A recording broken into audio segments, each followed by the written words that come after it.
बिस्मिल्लाहिर्रहमानिर्रहीम। अस्सलाम वालेकुम। कैसे हैं आप? उम्मीद है कि बिल्कुल ठीक होंगे।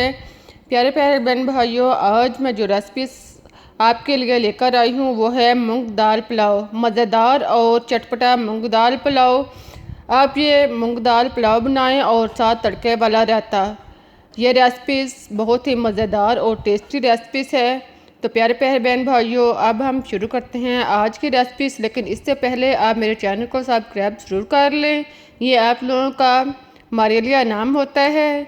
तो अब चलते हैं रेसिपीज़ की तरफ। शुरू करते हैं आज की रेसिपीज़। इसके लिए हमारे पास है चावल 1 से 2 प्याली, इसको पहले 20 मिनट भिगो दें। मूंग दाल 1 प्याली, इसको भी भिगो दें आप। प्याज, टमाटर, हरी मिर्च, अदरक लहसुन पेस्ट और मसाला जात।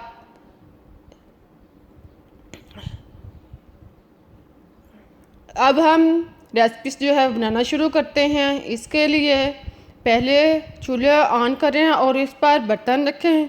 इसमें 1 प्याली घी शामिल करें और घी को गर्म होने दें। जब घी गर्म हो जाए तो इसमें 2 अदद कड़ी पत्ते, जीरा, लौंग, बड़ी इलायची, सब्ज़ इलायची और दालचीनी शामिल करने और इसको थोड़ी देर के लिए करकराएं। थोड़ी देर बाद इसमें 1 अदद कटा हुआ प्याज शामिल करें और प्याज को घी में अच्छी तरह ब्राउन करें। जब प्याज जो है वह ब्राउन हो जाए तो इसमें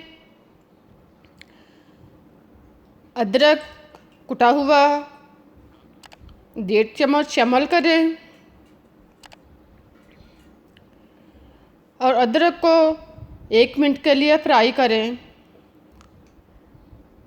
अब इसमें टमाटर काट कर 1 अदद शामिल करें और इसको थोड़ी देर के लिए फ्राई होने दें।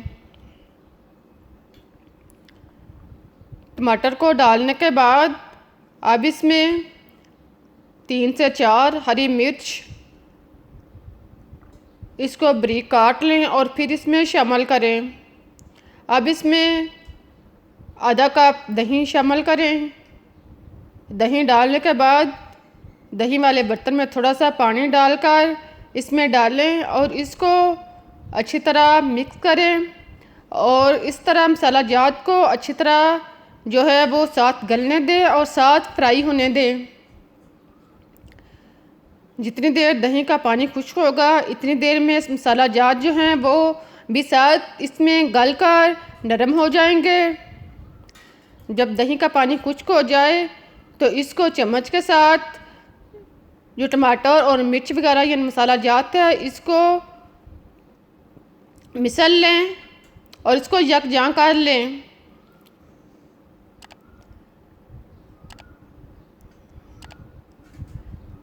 सारे मसाले को अच्छी तरह नरम करने के बाद अब इसमें मूंग दाल जो कि पहले से थोड़ी देर पहले भिगोई थी इसमें डालें और साथ में इसमें 1 से 2 कप पानी शामिल करें। या आप पानी आज रिक्वायर्ड जितने आपके चावल हैं इसके मुताबिक भी डाल सकते हैं। अगर आपकी 1 प्याली चावल है तो आप इसमें 2 प्याली पानी शामिल कर सकते हैं या आप अपने अंदाजे के मुताबिक भी पानी जो है वो इसमें डाल सकते हैं।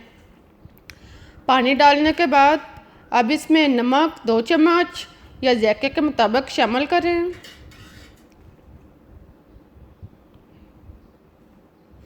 नमक डालने के बाद अब इसको अच्छी तरह मिक्स करें और ढक्कन बंद कर दें और दाल को गलने तक पकने दें। जब पानी बॉईल होना शुरू हो जाए और दाल जो है वो गल जाए आप इसको हाथ के साथ चेक कर लें। अगर दाल गल चुकी हो चेक करके देख लें। अगर दाल गल चुकी हो तो इसमें चावल भिगे हुए जो हैं वो इसमें डाल दें।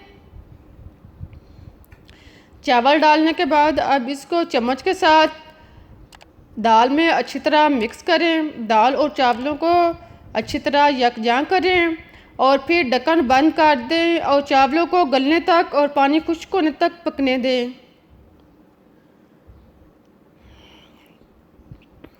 जब पानी खुश्क हो जाए तो ढक्कन ओपन करके देख लें। अगर पानी खुश्क हो जाए तो इसको चम्मच के साथ ऊपर नीचे अच्छी तरह मिक्स कर लें ताकि दाल जो ऊपर आई हुई है वो चावलों में दोबारा अच्छी तरह मिक्स हो जाए। अब चूल्हा जो है वो बिल्कुल हल्की आंच पर कर दें।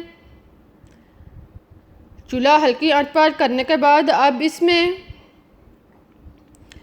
हरा धनिया कटा हुआ 2 खाने के चम्मच और पुदीना 1 चम्मच कटा हुआ शामिल करें और ढक्कन बंद करके दम पर 10 से 15 मिनट के लिए रख दें। उतनी देर में आप 1 प्याली दही लें। दही में नमक आधा चम्मच शामिल करें। नमक को दही के अंदर अच्छी तरह फेंट लें और फिर इसमें 1 से 1.5 हरी मिर्च कटी हुई शामिल करें। अब इसमें कटा हुआ धनिया हरा 2 चम्मच, पुदीना कटा हुआ 1 चम्मच शामिल करें और इसको अच्छी तरह मिक्स कर लें।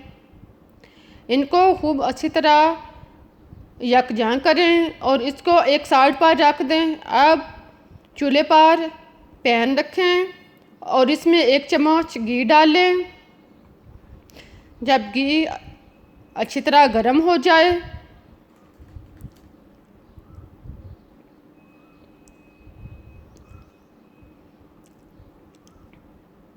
तो जब घी अच्छी तरह गर्म हो जाए तो इसमें 1 चम्मच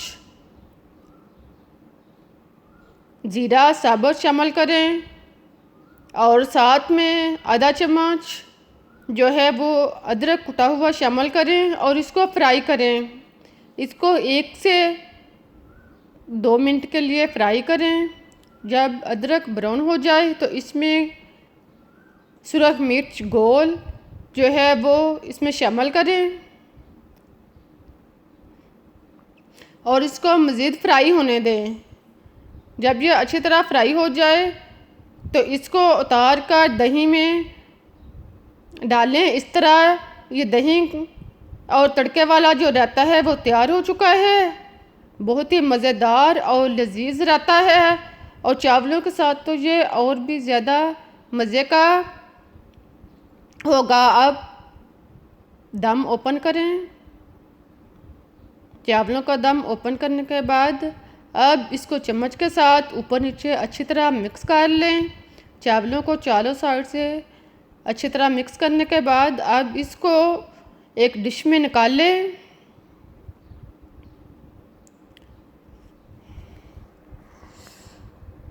चावलों को डिश में निकालने के बाद अब इसमें साथ रायता रखें। अब मज़े के साथ नोश फरमाएं। मेरी कोशिश होती है कि मैं ऐसी रेसिपीज़ आपके लिए लाऊं जो रोज़मर्रा ज़िंदगी में बनाने में बहुत ही आसान और लजीज हो और ग़िज़ाइयत से भी भरपूर हों। तो अब आप मुझे इजाज़त दें। अल्लाह हाफिज़।